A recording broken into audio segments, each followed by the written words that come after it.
Hi, I'm Sarah. I'm a gaming strategist here at YouTube, and today we're doing a channel checkup with Alice from the channel Alyska. So Alice, can you tell us a little bit more about your channel and what type of content you make? So my channel is currently about gaming, and I mostly do gaming walkthroughs that are around 40 minutes to an hour long episodes. Sometimes I'll throw in a review or a gaming vlog where I go to gaming conventions like E3 and Gamescom. Cool. So do you have any particular goals or things that you're aiming to accomplish with the channel right now? I feel like my two main goals currently is definitely to appeal to a broader audience. And my second one is to at some point in the future have a complete channel rebrand. Awesome. We can definitely talk about that. Do you have any strategies when it comes to writing your titles out? With my titles, I always want to include the game, basically, and the part of the series, in case people want to search for a certain part, if they finish watching part 16 and they want to find part 17, so I include that in there. Rad, so that's great. One of the things that you've done well in the past is looking at your Monster Hunter series. The first episode of that, you have like a really broadly appealing title, which is "This is my new favorite game," I think. Yeah. Right? Yeah. So I, as someone who doesn't play that game, wouldn't necessarily need to know anything about the game to want to click on that video. I know it's gonna probably give me some level of like intro about what the game's about. I'm gonna get a lot of your opinion. For your highlights, lean more into those broadly appealing titles. And I would also say for your episode 1, also try to lean more into those broadly appealing titles. The other thing that I'm happy you said is you included the game title, which sometimes people forget to do. And the reason that this is really important is we will tag that game alongside your content. So the cool thing about it for you as a creator is if I'm really interested as a viewer in this game, I can find the game page and potentially find your content off of this game page. I had no idea that existed. Yeah, so it's a great thing. It's super easy to discover content this way and to discover new creators. So just making sure that you have some level of like titling around the game in there, or even if it's in your description, is enough for it to be picked up by the system. Okay, cool. Yeah. So tell me a little bit about your thumbnail strategy right now. Honestly, my thumbnail strategy has varied so much through my time on YouTube because I've just obviously tried different styles, realized it hasn't worked, and then gone to something else. So I've tried to make mine stand out a bit more, where I've cut out like the main focus of the game and put a highlight around it, like made my like image of myself bigger without seeming like I have an ego. It's a perfect balance, right? No, so I think that's a really good point, and I think you do a really great job at having a consistent theme across your thumbnails, and that's something that we definitely recommend. So there's kind of two ways to think about that, especially in the gaming space, is thinking about having consistent branding in your thumbnails across your series. Also doing it among games. So like my thumbnails for BioShock are gonna look very different from my thumbnails for Sekiro, and you do have those similar themes there.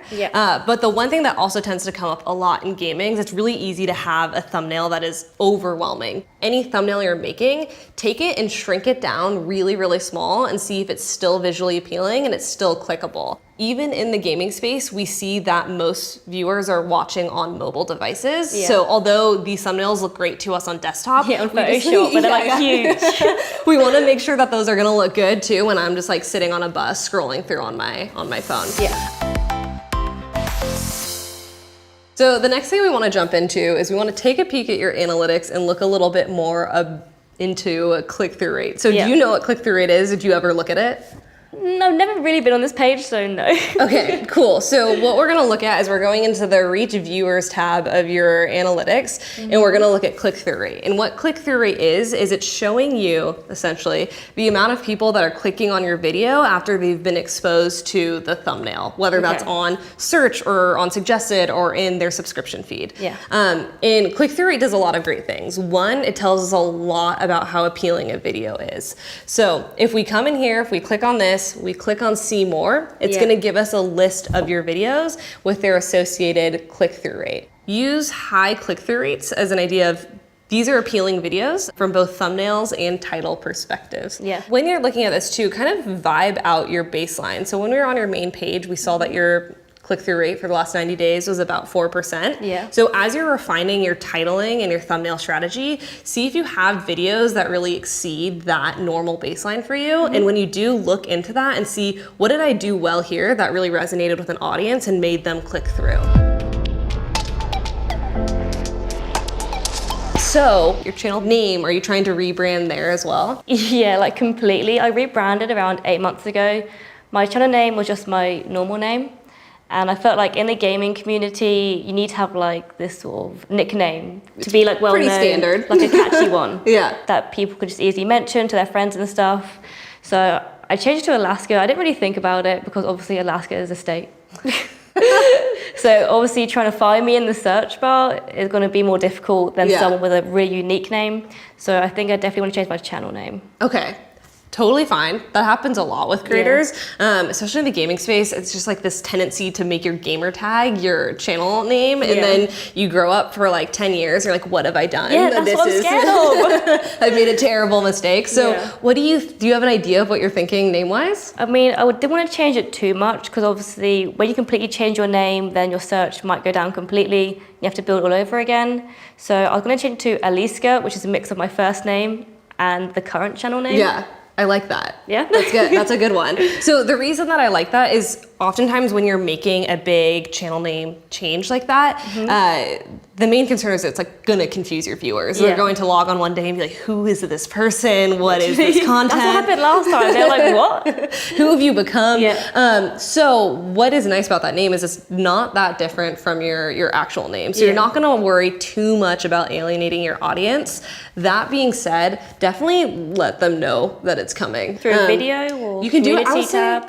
A mix, totally a mix. So like community tab's a great one to do. Mentioning it in some of your like upcoming videos is also a good thing to do. And just kind of like get them in on what's going on and make them feel like they're kind of a part of the change. But if you're making a really big change from like Alaska to like Wyoming or something, I would say like in the interim, as you're like making that branding transition, have both names that live on the channel. And then after like a couple months, like get rid of the other one. That way it's not as much of a shock. I don't think that's as like necessary in this case because it is so similar.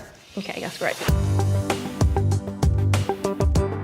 So it looks like right now that you're uploading mostly walkthroughs. Is that something that you want to continue doing, or do you want to bridge out into other content as well? I think I actually want to go through a channel rebrand at the moment because I've been doing walkthroughs for so long and it takes so long to get through one game. So I feel like I really want to get more creative with the content that I'm making. So what type of gaming content are you thinking of like bridging into? Are you thinking about more highlights? Are you thinking about how-tos or? I wouldn't do how-tos because I'm not that great at games. Yeah. But I definitely want to do game reviews. I've done a few in the past, but these videos take so much time to go through all my footage, make all the points, script a whole video. It takes a lot longer than doing a walkthrough. So I feel like it's hard to balance entertaining my current audience and then also bringing in new people and sort of doing what I want to do and what I enjoy. Yeah, absolutely. So have you heard anyone ever talk about the Hero Hub Help framework? Yes. You have? Okay, Yes. so in case people don't know what that is, Hero Hub Help is a way of like thinking about your content strategy. So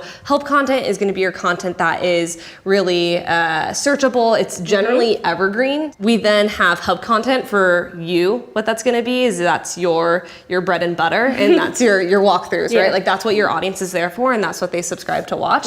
And then the last thing that we wanna think about is hero content. And traditionally what that looks like is content that has a lot of mass appeal and is broadly appealing and generally takes a lot of time to produce. But what I kind of want to reframe that for in the gaming space is going to be content that is again broadly appealing, might not take that much time to produce, but it's going to help you bring in a new audience. So for you, for these bigger walkthroughs, that's not necessarily going to be those big shareable moments, but taking a live stream and cutting it down into a highlight would be a best practice to appeal to a broader audience. I have actually done that in the past with videos and it's taken some time, but my audience reaction was honestly so worth it. And sometimes they even still bring it up now about my past highlight videos. Oh yeah, that's awesome. Definitely lean into that more then. So had a long conversation today. What do you think you're going to kind of take away and incorporate on the channel moving forward? I'm definitely going to make more short form content. So any live streams I do, I'm going to edit it and make it into highlights because I feel like that really appealed to a new audience and to my current audience. Definitely want to do a channel rebrand because now we've spoken about it, I feel way more confident in doing it. Before I was a bit on like the edge. Yeah. But now I definitely want to do it. And I think check out my analytics more. The click-through rate thing was really helpful. Yeah. I didn't know about it before, so I'm definitely going to use that in the future as well. Yeah, well, I'm sure you're not the only one. So it's a good thing that we touched on it. But thanks so much for hanging out with us today. No worries. Thank you for having me. Yeah, and thanks everyone for watching. Be sure to go ahead and subscribe to the YouTube Creators channel and then let us know what you thought about this video below. But thanks for hanging out and we'll see you guys later.